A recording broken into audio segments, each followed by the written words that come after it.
Hey, what's up, everybody? JB here. It is SDP time. And for those of you that are Gen X or Gen X adjacent, maybe an older millennial, sounds a lot like STP. Just a coincidence, was not on plan. It was actually more intended to be Run DMC style, which definitely ages me. And enough of this useless musical nonsense. We're back. We're going to be talking soccer today.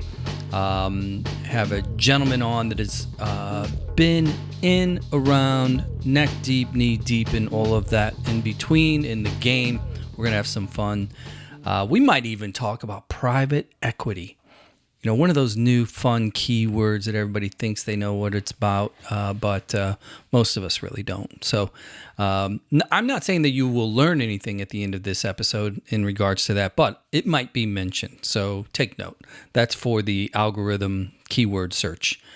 We've been on a roll here lately, just really kind of bringing on some just solid fun guests that just spray the infield, so they say. We're going left to right all over the ballpark. If you haven't been caught up and you're just kind of popping in, you've been missing us, you want to know what you've been missing, well, the last episode we were heavy in the Illinois landscape with Jack Trachnik, Chicago kid, played up through the Fire Academy, went on to collegiate level, got out into coaching ASAP, and now is the MLS Next director for Central Illinois United, which is kind of a conglomerate of the three huge metropolises in Central Illinois known as Peoria, Bloomington, and Springfield. If you don't know what they are, and or if you think that's a Simpsons reference, it's not, but it looks like it every now and then on a map. So go check it out. Great episode. He's also the coach of the USL2 Springfield FC. Get a lot of cool insight in regards to that team, that league, what it means to kids that want to gap year prepare, play in the summer out of college, kind of its relationship to USL proper. Just some cool stuff. I mean, because, coast to coast in this country, it seems as if there's alphabet leagues from U2 all the way up to U50, and everything in between. So kind of getting an understanding of the landscape is step one. And Jack was one of those episodes. So, and then if you go two back, that was a fun one because we brought on the coaching staff from the Ivy League of the Midwest, Wash U, the Bears. At the time of this recording, one of those fancy schmancy Instagram accounts had ranked them D3 going into the season as numero uno. And for those of us in the St. Louis area, we're not surprised. But if you're from anywhere else in the country and you're wondering who is this number one ranked team in the country, Division III, and why is he saying they're an Ivy League, look it up. Washington University. Or just listen to the staff. They'll tell you what it's all about. Cool, fun episode. And that's that. Quick PSA is really just a plea. It's a please. It's a please, listener. I've said it before. We've never asked for money. We don't ask for money. If I was smart, I would have a Venmo, like a tip bucket out, like the open mic artists on a Sunday night at your local coffee shop. And for those of you listening, you could just toss a little 5, 10 here and there into us. But I don't do that because that would be not petty or below us because I'm just lazy. But the easiest way to help us out is actually just to listen and send it to a friend. Say, hey, I see you on the sideline. You look confused. These guys, they have people that know what they're talking about. They don't really know what they're talking about, but and I hope that it's a little bit entertaining at the same time. So if you can send it to a friend, that would be the number one ask. And then if you're so inclined, and again, I'm not going to ask for money, just go to Apple, go to Spotify, click a review, do that. The algorithm loves it. That's my second algorithm mention of the day. Private equity was first and reviews are second. So without further ado, we're going to do this thing. We're going to bring on Mr. Rich Nassif. who is the host, co-host. I don't know either. We'll find out here in just a second of how I built this podcast. He's a proverbial lifetime soccer guy, as I mentioned earlier, and he is the soccer sales rep for Sprocket Sports to help keep all of your club needs in line. And that's not an advertisement. That's just a resume builder. So, welcome to the show, Rich. How's it going, man? JB, what an intro. As an 80s kid, love the Stone Temple Pilots, so love that reference. Yeah, when we started messing with the name SDP, I'm like, oh, SDP, there it is, done. Yeah, growing up in Chicago, I think it was Q101, the alternative radio station. They love to crush some STP, so appreciate that. Thanks for having me on.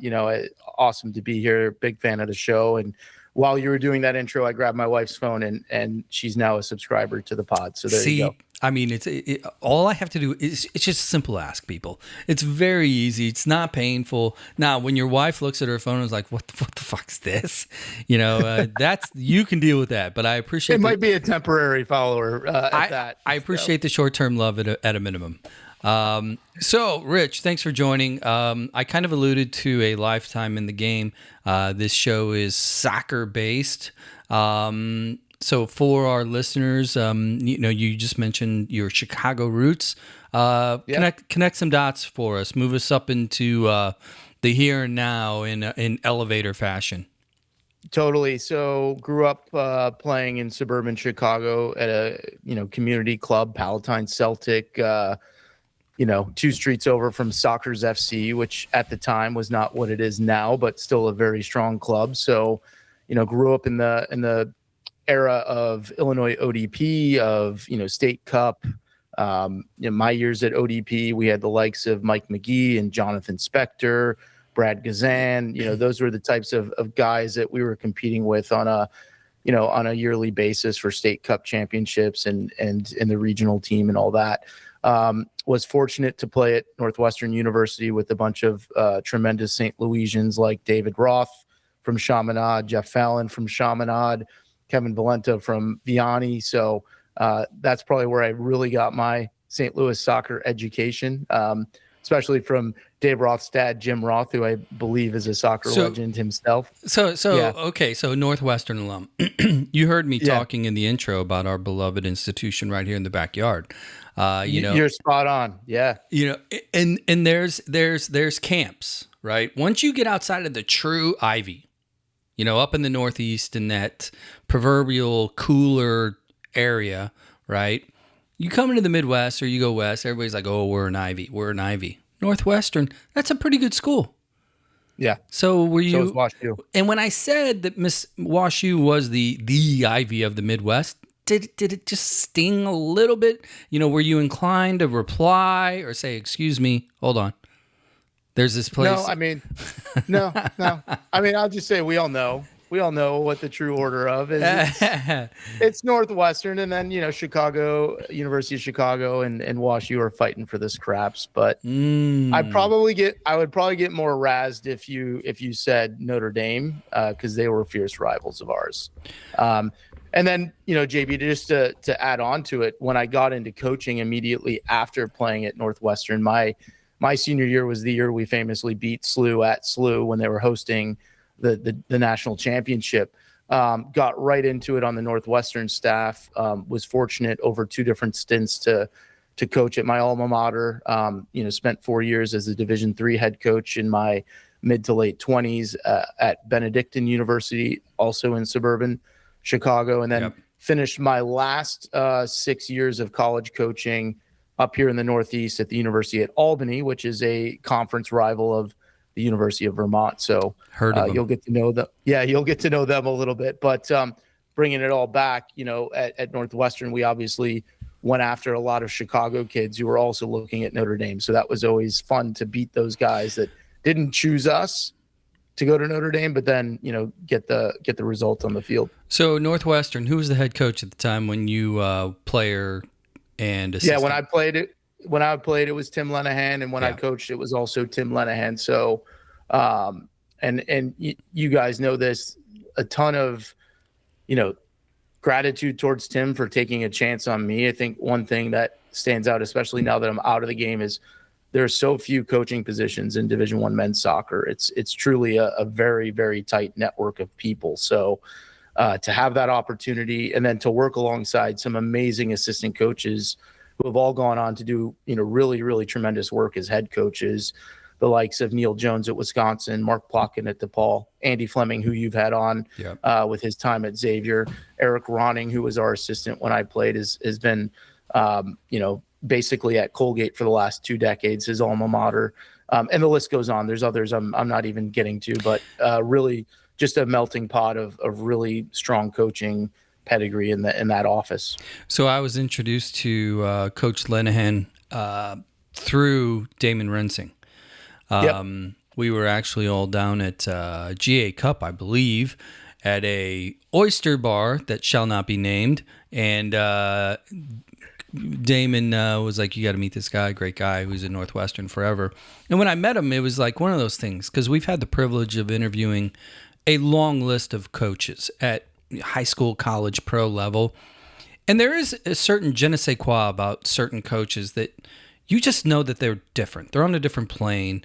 And Tim struck me as one of those coaches. And I wanted to just throw this past you, because it feels as if, everybody always talks about, you can tell the status of a program, of a good program, based on its octopus, its tentacles into other programs. And you kind of just alluded to it. So can you just take a second and talk about, like, as a player there and then shifting into coaching, what was it about Coach Linehan? I don't know whether I can call him Tim, because he's retired. He's still a coach, though. What was it that stood out, that kind of maybe inspired you to want to stay closer to the game, and keep leaning in? Was it him specifically, or was it a lifelong passion, or was it some combination of the two? And what was a little bit of the secret sauce that he had as a leader, as a coach, as a mentor? Yeah, I think, listen, growing up in the 90s in Chicago with what the Bulls were doing, then getting heavy into sports myself, I think there was definitely within me a desire to be around really great teams, and was fortunate in my 4 years playing at Northwestern that we had, just an amazing brotherhood within that locker room. We did some things that had never been done at the university. I think when we beat Indiana at Indiana, that was our first ever win against that program. It was their first Big Ten loss in like 50 games or something. So, there were just some, I think, really milestone moments as a player, and then that, chemistry and camaraderie that it definitely made me want to kind of be able to provide that for, future generations, give back to the game. I think also, what Tim always did a really good job of is identifying people that, would mesh together really well. And so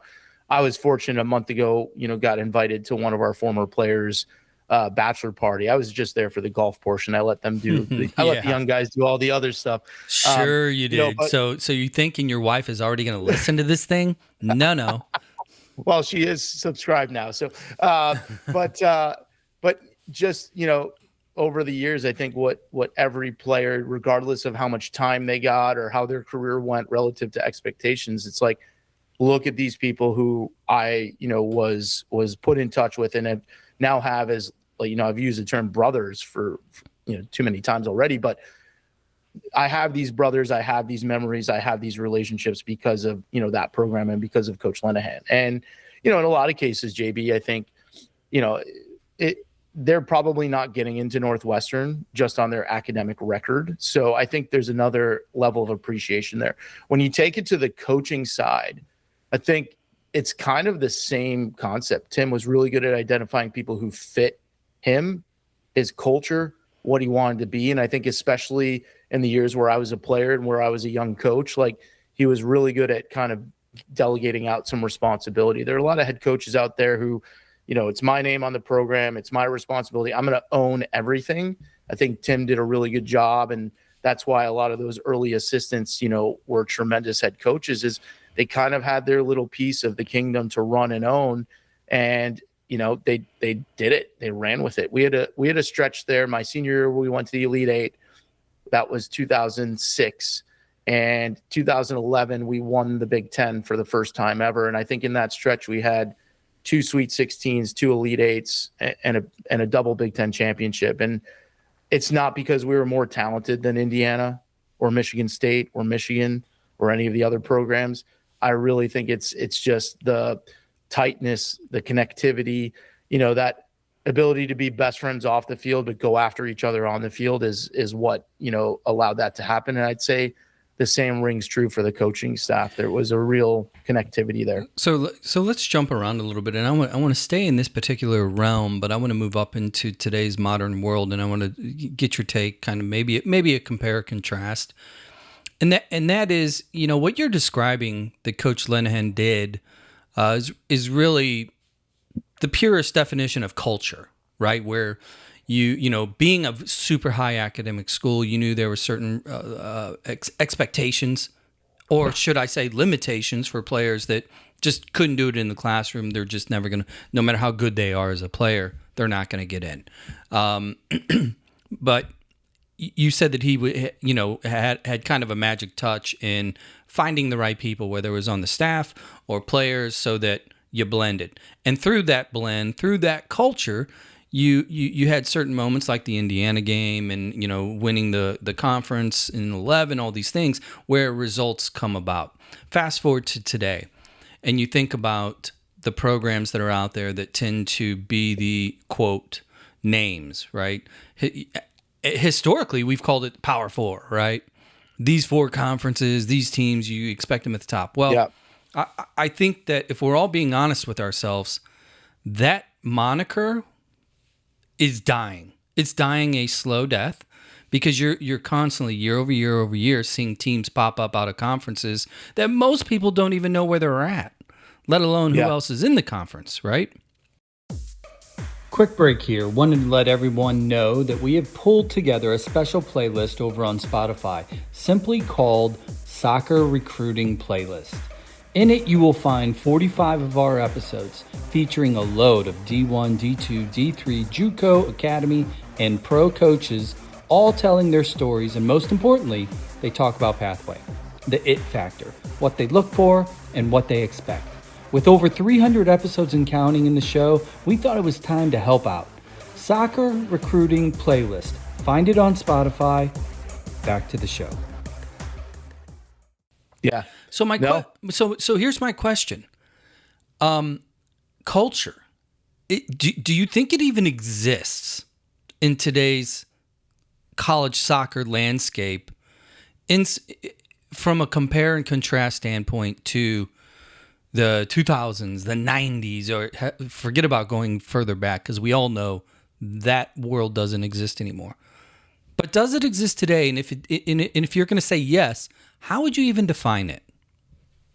Yeah, I'm going to give you an in-between answer, because, listen, we were fortunate when coaching at Northwestern that they allowed us to do a certificate of leadership at Kellogg. And I remember it was a Monday, once a quarter, we're in there for all day. It was awesome. You're learning from some of the brightest, management minds in the world in a totally different field. And this idea of like culture versus climate, right? Culture is like something that permeates. Yeah. How do you have culture in a world where the roster changes? It used to be by a fourth every year. Now it's probably by a third, in some cases a half every year.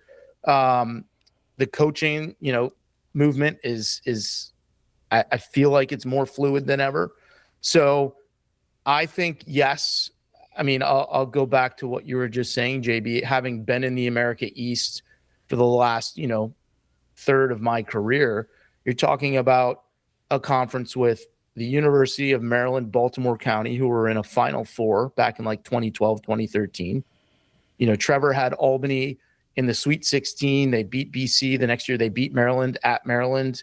Really good teams that could have gone as far as an Elite Eight or a Final Four, but just got a little bit unfortunate at Clemson and places like that.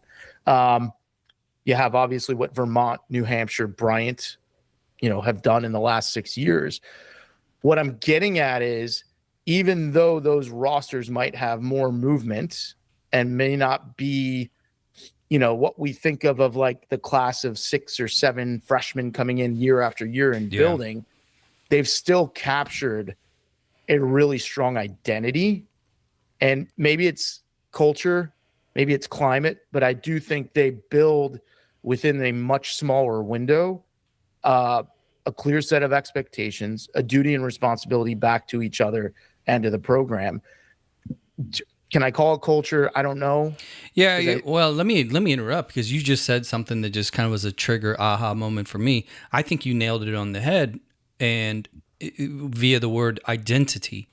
I think these programs are really kind of defining a different metric, so to speak, because the idea of culture, if you're a purist, the first thing that comes to my mind is loyalty, right? Mm-hmm. Because you're going into an environment and you fit that personality trait or that player trait, and then they accept you in, they being the program, and then it's your loyalty to them and them to you that over time generates the culture. Yep. And identity is different. It's like it's almost as if it's your brand, right?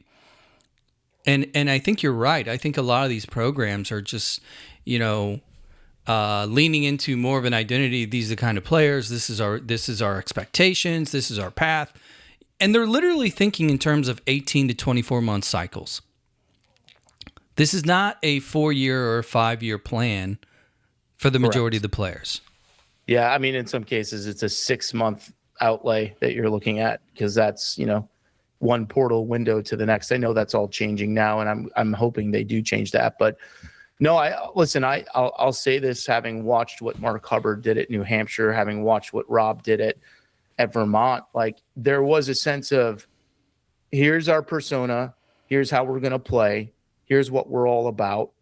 But then there was a little bit of that. You could feel it, like that we're not breakable as a group, right? We are going to be so unified. We're going to have fun. We're going to stay committed to the expectations. We're going to do what's asked of us, but it's like for each other. And I think that's a really hard thing to capture nowadays. Well, in this setting.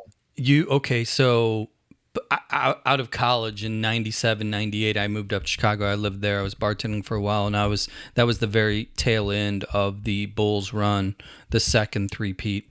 And I'm thinking of that as an analogy as far as like what are we really trying to describe here for the listener? Like maybe they're not understanding. Okay, is this our team's culture based or the identity? I don't get it. Well, let me get your take on this. The Bulls were not a culture; they were also an identity, because if you had a 15, 16 man roster, you and I both know, having watched it growing up as Bulls fans. You had 3, 4, 5 core guys, obviously Jordan, Pippen, etc., that were there through the majority of it. But the other 10 players on a year-over-year basis, you saw heavy rotation. Yep. Right? Yep. So, I mean, you're on it, JB. Like, if you think of it, and I'll go through it, because this is the formation of me as a sports person. The 3 staples were the 4 staples were Phil Jackson, yes, Jordan, Pippen, and then the rebounder, which was Grant in the early years. Rodman, obviously The Last Dance was fantastic. And the little white shooting guard. Steve Kerr and John Paxson. Right. And then you had the point guard, BJ Armstrong or Ron Harper. Maybe the difference in the second team, and this is probably the second three-peat, and this is probably why they won so many games, is you had guys like Kukoc coming off the bench. You could have been a starter on most teams. Right. But yeah, I mean, I guess coming back to it, it's like Phil Jackson figured out how he wanted to play. He had his key guys that were irreplaceable. And then to your point, everyone else was a persona or a role or a playing profile that they would just fill. And it didn't matter if it was the same person year after year. It was a formula. It really feels like college soccer. Yeah, especially now. Do you think that's a good thing? Having grown up playing it, loving the game, and seeing the changes, seeing the portal impact, seeing what's happening to new classes of true freshmen the numbers are dwindling as far as opportunity goes. in spite of the fact that soccer is growing domestically across the board, for college soccer in particular, do you think this shift is good for the game? No, we actually hosted a webinar a couple of weeks ago with Sprocket Sports, just talking about the realities of the recruiting maze right now. And I'm going to get the number wrong, but I think the likelihood of a male high school player right now playing Division I soccer is like 1 in 150, essentially, and that's calculating transfers and internationals. The reason I say no is I don't think it should be professionalized in the way it is. Now, I understand for a country of our size, only having 60 to 80 professional teams, like that's not enough. That is not meeting the demand of what happens to the young players at 17 and 18 who don't sign, right? The first team, homegrown, whatever you want to call it. Where are they going? I don't listen. Part of the reason I got into coaching is the experience I loved at Northwestern with a bunch of 18 to 22-year-olds. I could also tell you, JB, that a lot of my buddies who are still in it, they're not enjoying this world. They're not enjoying springs where half the team went in the portal at the end of November. They're down to 12 guys. They pick up a few injuries. They're training with like 10 guys. Like, what are you building towards? Right. And we can get on the whole topic of the 2-month or the 2-semester model and all that whatever. But like, I think the team building aspect of it is very different. And yeah, the guys who grew up playing Football Manager or liked, manager mode on FIFA more than they liked, playing, maybe this is fun for them. But if you're not at one of the 20 richest, most notable schools in college soccer, it's a really hard landscape to navigate because you're just constantly shifting. I'll give you an example. At Albany, I think there was like 4 seasons in a row where we had either an all-conference or a full-time starter leave for whatever reason between July 4th and the start of preseason. So you've built your whole team around that center back, that midfielder, and now for injury, for pro opportunity, for whatever it was, they're gone, and you're scrambling to fill. That's just not a fun existence. I can understand a pro opportunity, right? If you're legit, if you're an all conference, even an all American, first team, second team, whatever. You fit a profile, you got a relationship, and the pro team's like, sniffing the bait, so to speak. I get it. These kids, these young men, right? Their dream is to get paid to play the game, you know? So if you have that opportunity, that makes sense. But I'm with you. The school to school, portal, transfer, with some of the new rules changes, basically limiting it down to 1 portal annually. I think there's value there, but I think they need to go a little bit further. And I think it's because I don't think college soccer over the long run can succeed if it completely forgoes culture, as we defined it earlier, in exchange for identity, because then it's all speed dating. Yep. Yeah, and let me throw one thing past you and just kind of get your take on it. I've said at the pub here with locals talking soccer, one of the things about SLU is their alumni network. From the 60s, 70s, 80s, et cetera, and on, it was legitimately a culture. You could say they had a culture. You knew who they were going to recruit, you knew who was going to play. And a lot of the older gentlemen, they're walking around national championship rings, right? A lot of them.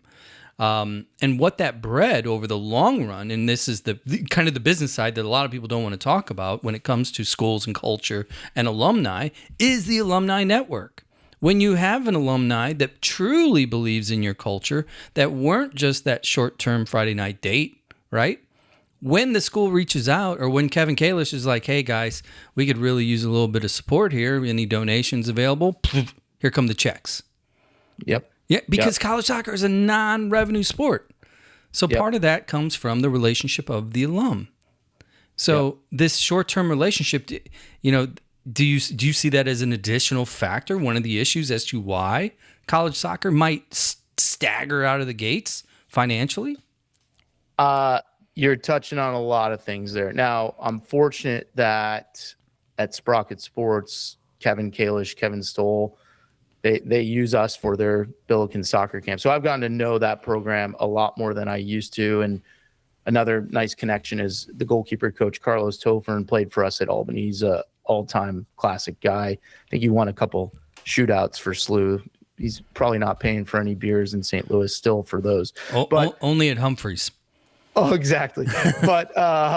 but no, you're spot on. And obviously SLU is probably one of 5 programs that, one of the very few in college soccer who has both that level of success, decades ago, and that really close, tight-knit, alumni base that has continued to support the program in a way where, to your point, JB, I know this, one of the staff might be on a golf course on a Wednesday in season because they need to raise some money for whatever that next project is. Yes. And they also put the resources to keeping those relationships very close. And so, listen, what they do in terms of building their roster is what I think the ideal is. I think, again, they're in a unique position where they can go and get some of the top American players who they can keep for 4 years. I think a lot of mid-major programs struggle keeping players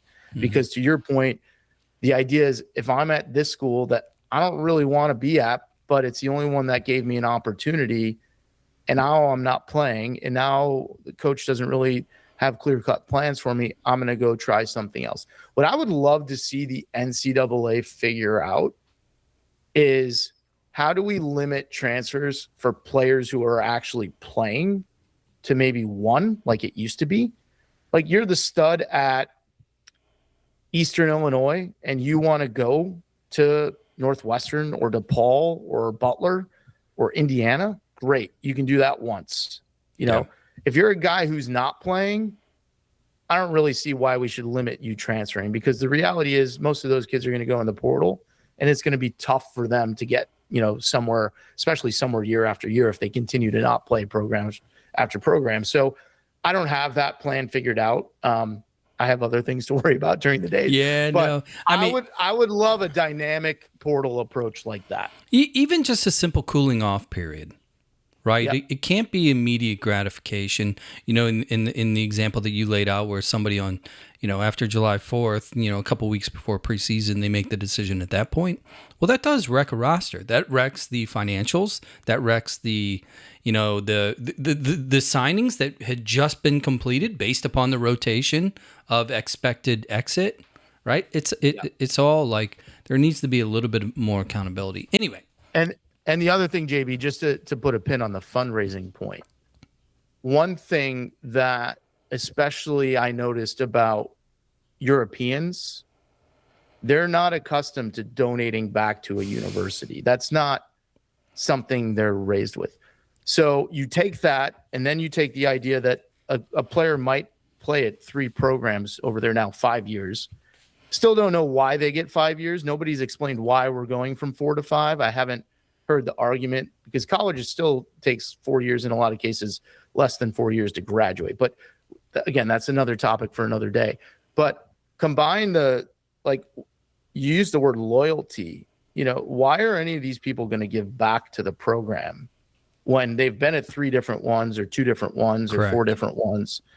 And especially if they're coming from other countries where it's not what it is to us, right? Like, we think of the charitable, the alumni, like we wear the logo when we walk through the airport, we travel for football games and basketball games. So that component is something, and this is beyond soccer. When you think about college basketball, some of these guys playing at 4 programs in 4 years. And the other thing is they're getting paid. They're being told you're worth money. Like, why are they coming back and saying, well, I owe it to give back? And I owe it to give back to which program of the ones I played at? So there's a whole trickle-down effect that we'll see play out over the next 10 years. I do think going back to, what Kevin is really doing at SLU to leverage all of the, people and everything that's been built there before him, is keeping that a really tight-knit 4-year experience is going to benefit them immensely. So let's shift this maybe a little bit into your own experience and insight in regards to what all effect this has on the individual players, specifically new players coming up through the pipe, and maybe, tying in your own experience recruiting, what you would look for, because you're at significantly different types of programs, not only from a level, but also a financial standpoint, and as well as a division. Looking at this landscape, and we basically just painted a little bit of a doom and gloom scenario, in spite of the fact that a lot of the soccer is arguably better than it ever has been. If you have ESPN Plus, just go watch. You're going to see what we're talking about. But for the parent, for the kid that's listening, talk about what they should expect, what they should be looking to find in a program, in a staff, and managing their expectations from dream fit versus good fit versus best fit, things like that. How do you view that? If you had the whistle in your pocket still and you had a program and you were recruiting, talk about what these players and families should be looking at in this landscape. Yeah, I think the biggest thing is, like, what are the base expectations and what's the mentality of a player that's seeking to continue beyond high school? I think we are inundated right now. ESPN Plus is part of it. Social media is part of it, about playing at Clemson or playing at Duke or playing at SLU or IU, right? Like, that's all these kids dream of. And the reality is those 4 programs are maybe taking 24 kids in your year. And how many of them are going to be high school seniors? So I think it's coming back to the beginning and saying, all right, let's wipe away all the kind of, flash and appearance of, I only want to play at these pristine programs, and be very clear about what it is that you hope to achieve. From there, so if you say, I just want to go to the best program I can and take on whatever role they'll allow me to have, that's a different mentality than, I want to play and I want to be a pro, right? Yep. Those, I think, kinds of mentality, and the parent plays a big part in this, right? But I think those mentality and expectations are critical. I can tell you that, there are a lot of players right now who are having immense success beyond college soccer, who came in as no expectations, redshirt for 2 years. I mean, you think of Duncan McGuire and what he became at Creighton. If he had just said after a year, they're not playing me, they don't like me, I'm going to go transfer, he may not be a national team player. He may not be scoring goals in the MLS like he is. Right. Chris Mueller, I don't know if you guys have had the opportunity to speak to him, but No, Chris, I mean, he was, fortunately, he was our last episode of season 1 for How I Built This Sports Club. And he has not built a sports club, but he is providing a service now of telling his story of, like, listen, I went to Wisconsin and I hardly played my first 2 years, and I had every opportunity to transfer, or blame the coaches, or do this. And I dug in, and his senior year, he led the country in assists. And I think it's a record that still stands to this day. Obviously has gone on to have great success with, Orlando City, now the Fire, with the national team. He went over to Scotland. But I think, like, that pathway is something people have to start to normalize, of it's not going to be easy. And I do think there's real value in just finding, where am I valued? Which coach has a very clear-cut plan for how I impact? And do I feel like details and specifics of how they see me contributing? You go to that type of place, whatever the level, whatever the division, and you go thrive, that's going to give you the best opportunity to ultimately get where you want to go. My last year at Albany, we had 2 guys, both juniors, who were our leading scorers. Both had played Division III their first 2 years. One went on to get drafted by Inter Miami. One went on to, he's playing now in the second or third division in Spain. They don't get to where they got in college soccer if they start as guys on the bench their first 2 years at a Division One. No, they had to get the minutes. They had to have the confidence coming out of the progress they saw. They had to get the production. And even when they got to Division One, it wasn't easy that first year. They got progressively better in year 4. And in one case, the guy had a 5th year. So I think if I'm like, and my kids are still young enough where this is miles away, but if I'm advising people, it's like, go somewhere you're valued, because as a player, that's going to allow you to kind of let the guard down, to be a little bit vulnerable, to be coachable, to be challenged, but also hopefully to gain some confidence because you're in a place that sees what you can be. And in those situations, if you get so good at the place you're at that it's obvious you need to go somewhere else, then you start to think about what else could be out there. Yeah, anecdotally, our family story through Beckett, that was it.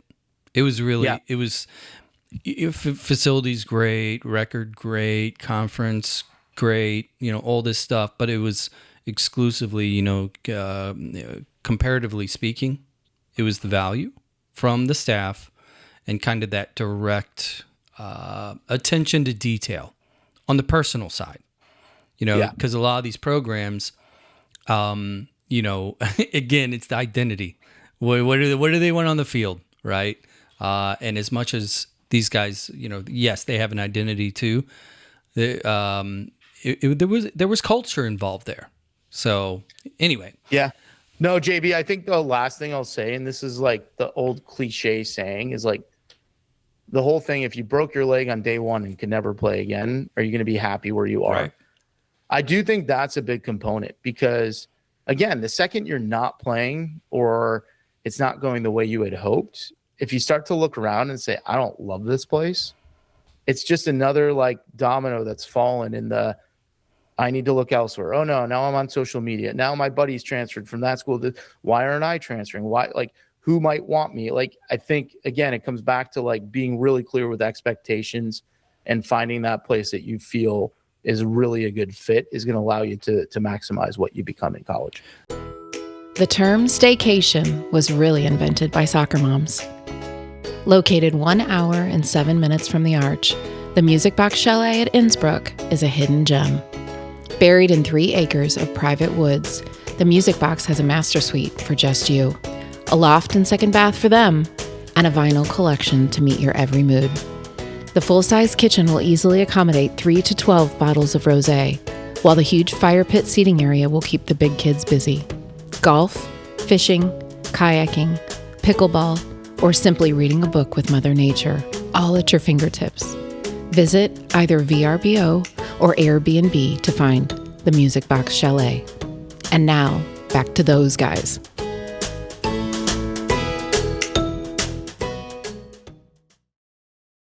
Let's shift gears a little bit because as early in the conversation we pointed out that you wear a couple different hats, and one of your side gigs / passion projects / TBD waste of time, right?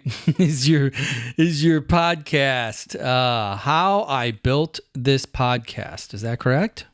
How I Built This Sports Club. Sports is Club. What we've titled it. There's a famous podcast, How I Built This, that we're trying to riff off of. Yeah. But do you want me to just kind of give a brief idea of what it is? This is the audio advertisement. So if a listener's like, okay, How I Built This, go ahead. Sports Club.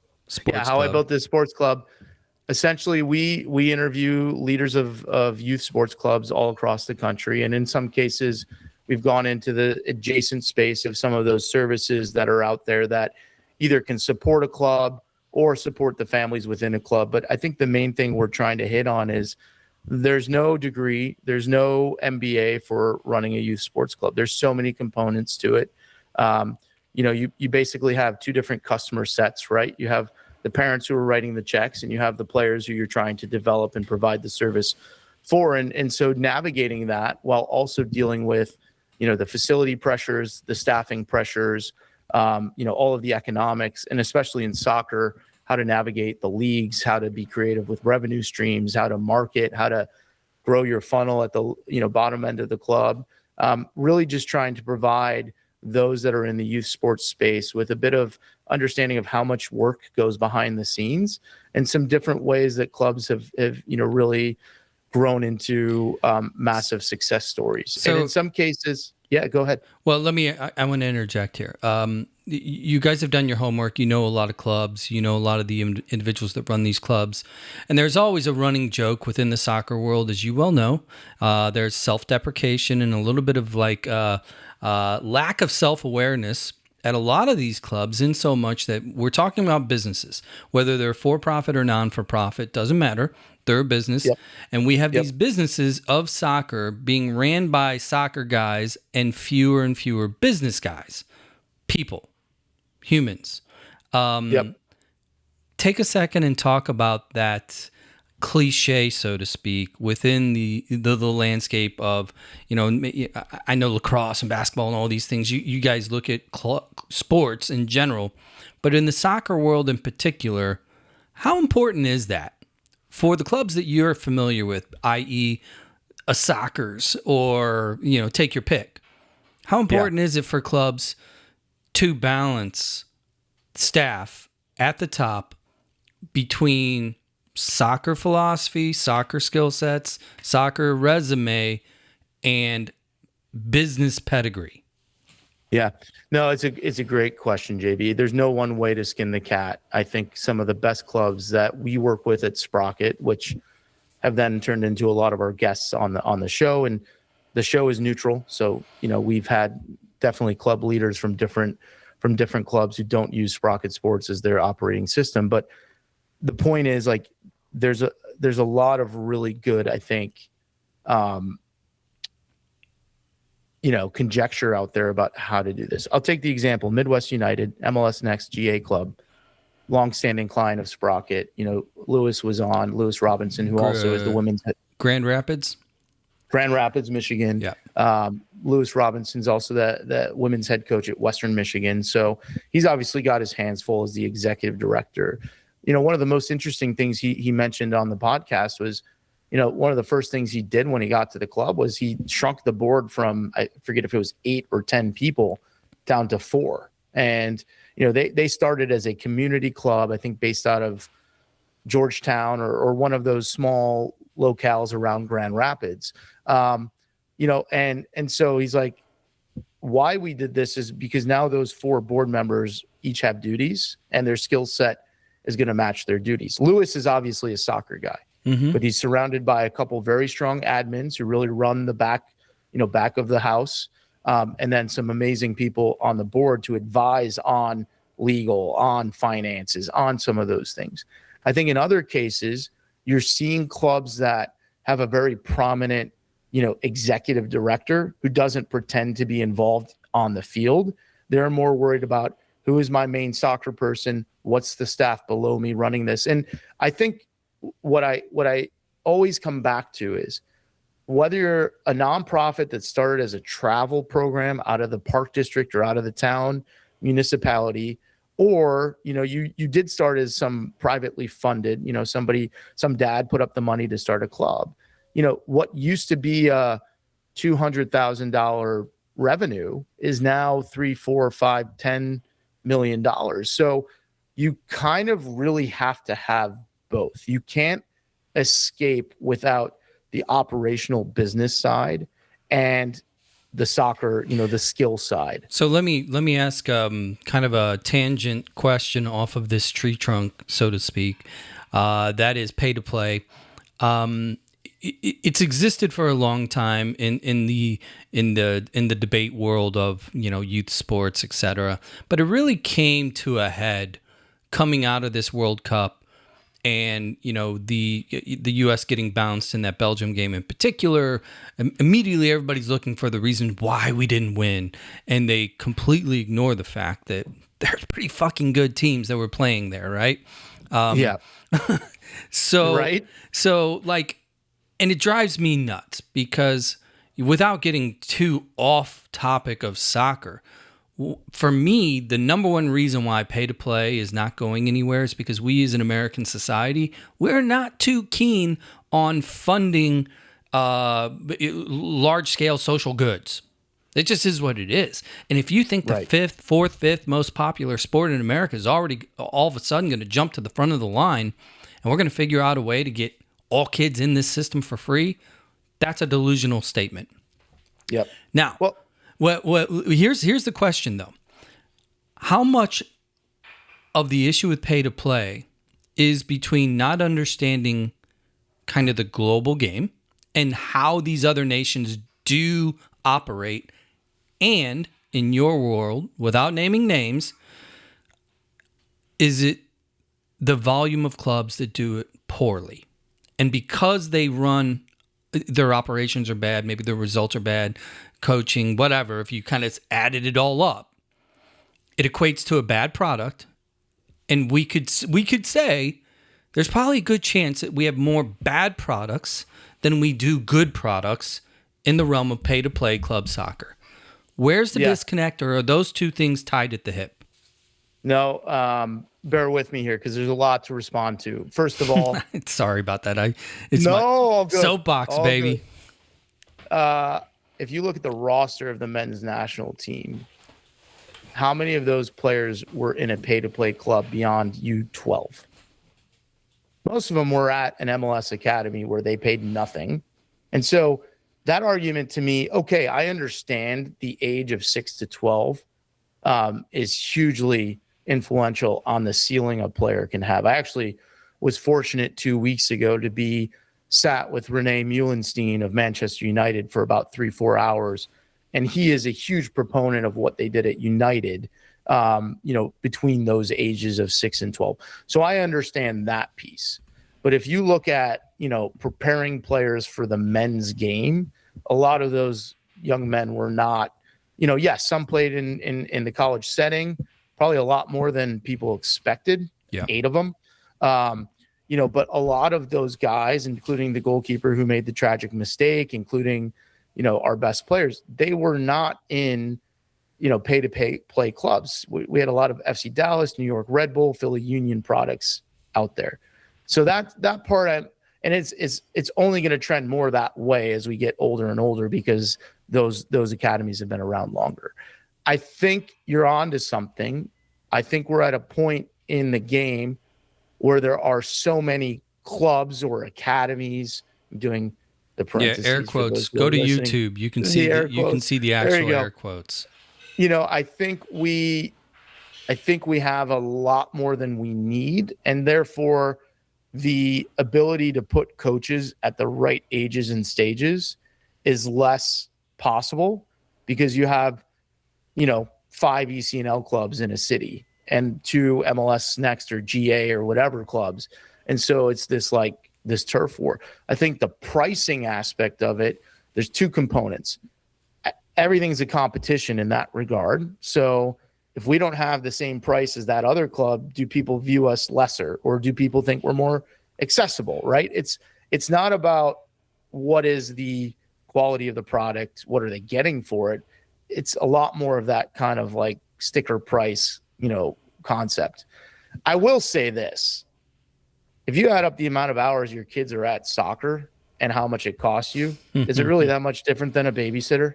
It's cheaper. I've done this over and over again. Yeah. It's the econ. Now the travel, the hotels, I get all that. That's through the roof, and some of these. So I'm glad you brought that up because I personally I've lived through it. Growing up here in St. Louis, with my kids in particular, they started off at St. Louis Scott Gallagher. Beckett in particular elevated up, was at St. Louis City for 3 years, and everybody's like, "Oh my God, you had to love it because it was free." I'm like, well, let's define free, because I still love my kid and I want to watch and I want to go and engage, see the games, etc. Well, what used to be a $12,000 to $15,000 a year, with travel and everything at Gallagher, local club fees, all this stuff, and everybody's like, "Oh my God, that's crazy." And it is. I don't want to diminish it. That's real money. It's a lot of money. Yeah. Add $5K to that. If your child is playing in an MLS academy, you're not just going down the road to play the local club team. You are going to Minnesota on the weekends. You're going to Chicago the following weekend. You might be going down to IMG for 5 days, right? Yep. And yes, your kid, well, but your kid's free. Well, he is, but I still have to sleep somewhere, right? So it's this thing where it's all worth something. So I'm trying to shift the narrative in my own little circle to what is the value prop?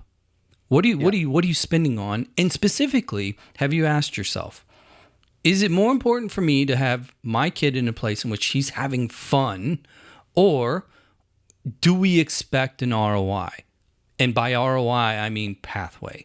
Do you want to go play college soccer? Do you want to make the varsity team your freshman year, sophomore year in high school? Whatever that expectation is, are you really defining what your goals are? Because we just kind of blanket blame pay to play in all these clubs without really even creating a metric to measure them. Yep. No, you're spot on. And I think 10, 15 years ago, the ROI was the life lessons, the relationships, the ability to work within a team, to be a responsible young adult, to be, someone who is going to go and be successful. I mean, the statistics are through the roof still on the number of leadership positions at, the largest and most successful companies being filled by former athletes. And so I think it's all in what you just said, JB. It's about the ROI being all of those things. The bonus, the lucky bonus being I get to play beyond, high school, essentially. That's where I think the mentality just has to shift a little bit. Now, if you want to ask yourself, is $20,000 a year worth that? Fair conversation. 100%. 100%. Would it be better? Would it be better to spend $2,000 playing at the local club that never leaves the city league and still get that ROI? Okay, go for it. And here's the thing too, like we're kind of talking out of both sides of our mouths, not to be hypocritical, but because the United States is that big. And specifically earlier in the conversation, you made a comment that 60 to 80 professional teams just isn't enough for a country our size. 100% agree. We probably need to be in the 250 range, but most importantly, regionalize. Because here's my biggest pet peeve in the youth soccer landscape is these leagues, and I'm just going to name a name, ECNL in particular. I am blown away by the amount of showcases and special tournaments and, quote, regional tournaments that are 2 time zones away. Yep. They keep their kids on these planes and in the cars at ridiculous lengths 11 and a half months out of the year. Mm-hmm. I don't think that's helping U.S. soccer. I don't think that's helping the families. I think that it would be so easy for them to create. We got 50 states. Why don't we just do, 5 state blocks, 10 regions? And once you become the best in those, 5 states, well, then we might have a regional or a national. Yeah, I mean, there's a lot in that, JB, because, like, first of all, U.S. soccer backing out of the DA and the GA, 5 years ago, that was kind of a waving of the white flag of, like, we're going to have any leadership position in what happens. And that was really opening the doors to the city for these leagues to run in and kind of just scoop up all of the power and the authority. Yeah. And, I think that piece is like, I get it. In Germany, the youth leagues are run by the Bundesliga. In England, they have the Academy Premier League, right? This is not something that is different, but they also don't have 7 other leagues that all have national playoffs, in a country that's as big as us. So that piece is like, I get that the pro leagues should really be running their own youth leagues, but it should all fall under one pyramid on the girls and the men's side. Yeah, because we have the boys side. We have what, 6, 7 national championships? I mean, there's the USYS, the National League, the NPL, the ECNL, the ECNLRL, the MLS Academy, the MLS Homegrown, the GA, did I say the DPL, Did I say, NAL? I mean, there's all of the now on a positive note, I was chatting with a couple of our clients 2 weeks ago, one being Peter Vermees of Sporting Blue Valley and previously obviously of the MLS, and Joe Berger, who's the Kansas Youth State executive director. And I know that there's a very important vote at the end of August, the end of this month, with all of the state associations to determine kind of how this merger of U.S. Club and U.S. Youth is going to, really start to impact the landscape. They've just added another league and one under that, organization. So there's another. But I think one of the big topics that I'm most excited to see some progress on is, kind of the national finals, the playoff that currently exists. There is a very strong push, from my understanding, to essentially create one national playoff that incorporates state cup winners and group winners of a majority of those different alphabet soup that we just named, putting them into one tournament, not having now for a club that has, let's say an ECNL, an ECNL RL, and maybe an N1 team, there's a chance they could have 3 teams, in that national bracket. Do I think that that's necessarily a affordability solution? I don't know, to be seen. Do I even think this is going to happen? I don't know, but at least that would give us a unified competition format. I agree. I think that everybody's hiding behind the theory of their league or the sanctity of their league. And I think back to I'm a little bit older than you, but when you played as well, because I played in NAI my first 2 years, and preseason we played D1 teams. And there was no social media. There was no YouTube live stream. And there weren't websites, were there? No, it was a very not to make you feel old. Sorry, it was a dangerous proposition for named powerhouses to do those things, but they knew that they're not stupid. They were looking at all the same players. They knew that parity, the delta. Even though Soccer America would say that the delta was as big as the Grand Canyon, but those of us that were on the field, we knew that delta was shallow, and so everybody could play. And I think within youth club soccer today, if people want to claim that the delta is narrow, that the best UCNL team can beat any MLS Next Academy team, and these vice versa statements, you know what? Let's quit hiding from it. And to your point, put them on the same fields. At the end of the season, funnel it all down. Because here's the thing. The 30 MLS teams that have their academies and their relationships with the elite academies within their market, i.e. a Chicago Sockers to the Fire, a Strikers to ALLLLL, or, like a Gallagher to City here, they all know. These people know who these kids are, right? They're going to percolate up. But if you really want to say, well, we're missing our best talent, I don't necessarily think we are. I think we're hiding from competition. I think these leagues should go mano a mano. I totally agree. I mean, listen, I think part of the reason we are nostalgic about the way it used to be with ODP and State Cup is that you had to go prove it. Yeah. I remember my U17 year, again, playing for a town club. We made it to the semifinals, and the Sockers did not, because they lost to Brad Gazan and the Magic in the quarterfinals. Sorry, you guys were going to play them at some point. You weren't good enough. Yeah. And so there's something to that. I think the amount of driving that parents and teams are doing to go play league games, they're driving past 20, 30 clubs that in the yesteryears they would have played.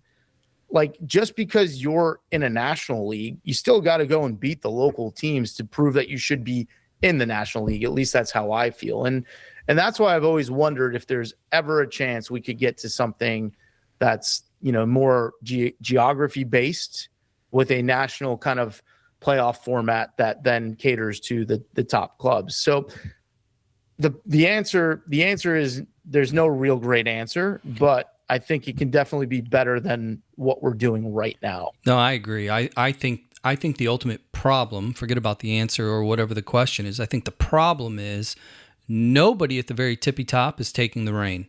Nobody's willing to say, other than an Eric Winalda. I mean, like, if we're going to be honest with ourselves, there's a few voices out there that are like, this is why this shit's fucked up.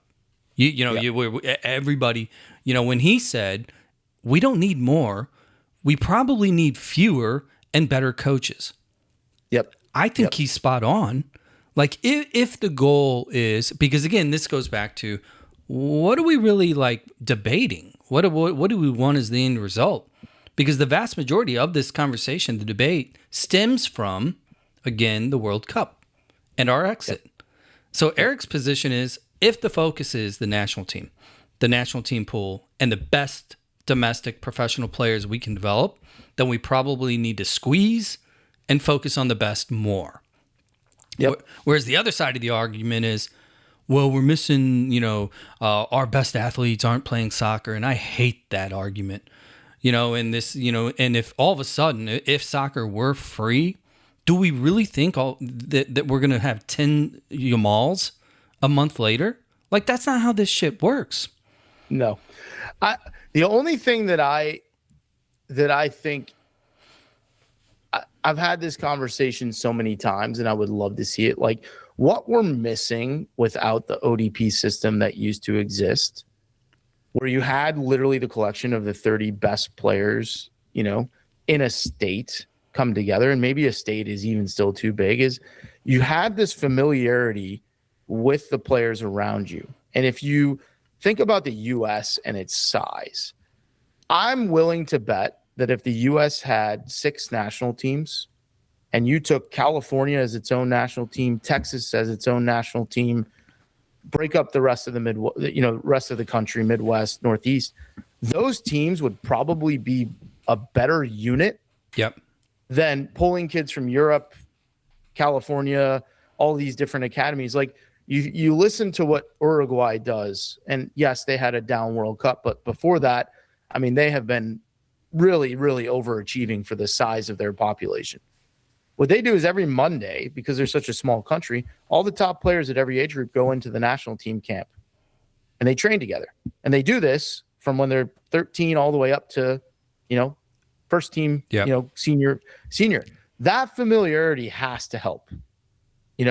That frequency of playing with the best players around you and challenging yourself has to be part of the reason they do what they do.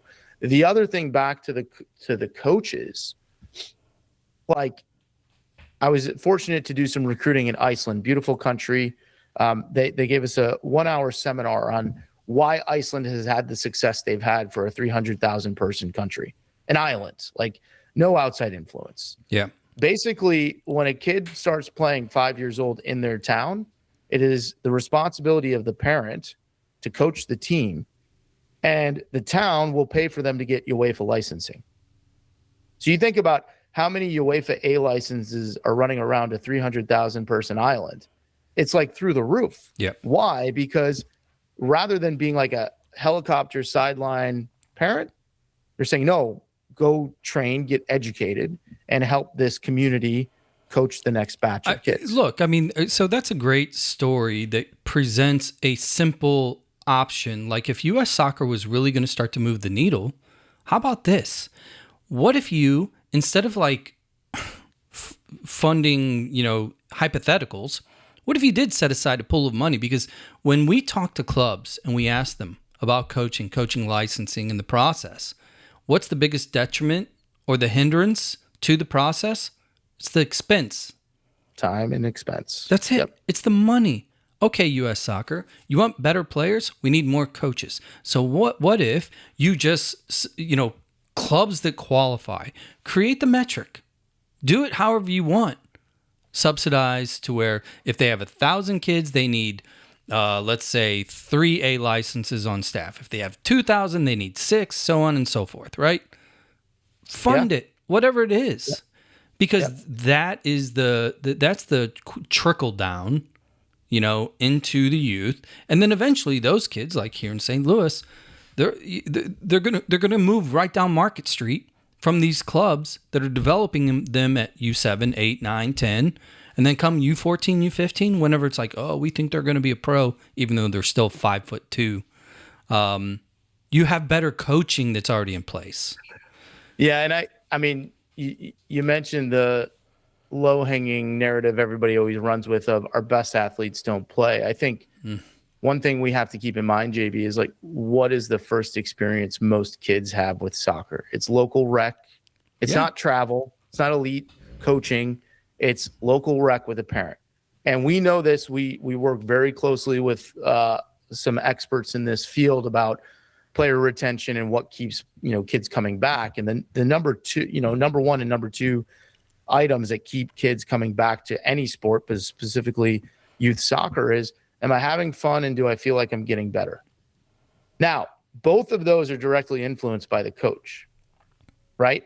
So I think when we talk with our clients, when we do the podcast, we're always asking questions around the youngest ages to say, how are you creating a really big funnel to keep kids coming back? Yep. And I think to that point, if we could do a much better job of figuring out how to educate and license those volunteer parents who are coaching like they do in Iceland, I wonder what impact that would have on keeping our best athletes at least for another year, or getting them into the elite side where it starts to be more competitive.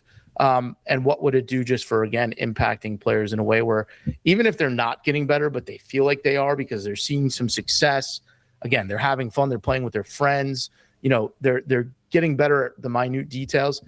What kind of potential does that unlock if you get them for another year? No, I'm with you. I think the opportunity is staring the populace square in the face coming out of the World Cup. And we talk about this often on the show, where just go to your local grade school and at 3:00 bell rings, kids come out, count here in St. Louis, count the Cardinal jerseys compared to soccer kits. Yep. It's a 20-to-1 ratio, soccer to Cardinal, if that, probably higher, right? That's awesome. Instagram, everything.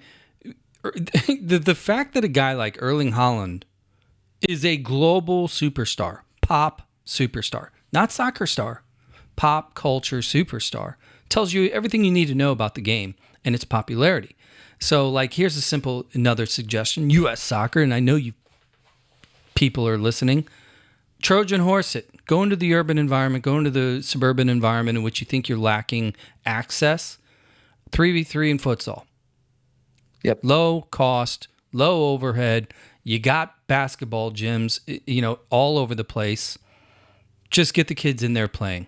Toss out the balls, toss out the nets, donate all the kits, get the ball at their feet, and you're going to see athletes all the time. Yeah. And not the American athlete. You're going to see soccer players. I hate the fact that I just said athlete. I'm going back on that. You're going to produce more soccer players, period. Yep. I'm with you. I mean, I think, listen, we see it across sports, right? Right now, lacrosse is hot. Flag football's hot. There's other, kind of, I think, next generation sports that are coming. Curling.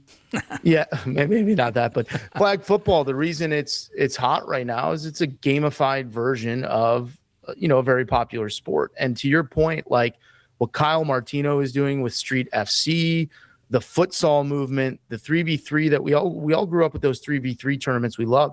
There needs to be more of that at the youngest ages, again, just to get them in, get them in, get them enjoying it, find whatever format, schedule, time of year works, because we certainly have enough outdoor tennis courts, outdoor basketball courts, indoor basketball gyms that can be used to play some version of the game. And not to put another plug for the podcast, we had Kyle Martino on to talk about Street FC. This was probably 6 to 8 months before the World Cup. And, he pointed out that in a lot of the best countries in the world, their players that impact the national team started on concrete or wood floors. I mean, playing the game in a different way. These are the simple realities of the global game, and the nations that are at the top of the pecking order. Forget about coaching license and everything else.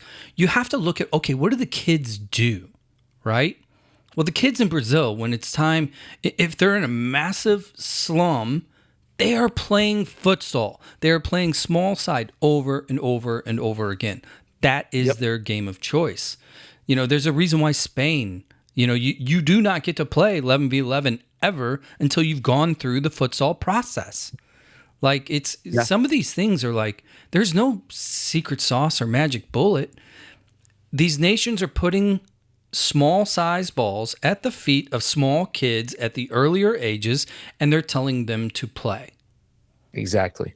And then whenever they're old enough to not cry when they're yelled at and they're coaches, all of a sudden they're producing the best players in the world. That is the cause effect. Yep. And I think the other thing, JB, is like, I mean, think about it through your own experience as a soccer dad. How much unorganized, unregulated play have your kids done in the last 10 years? Nowhere near enough. And I say it to them all the time.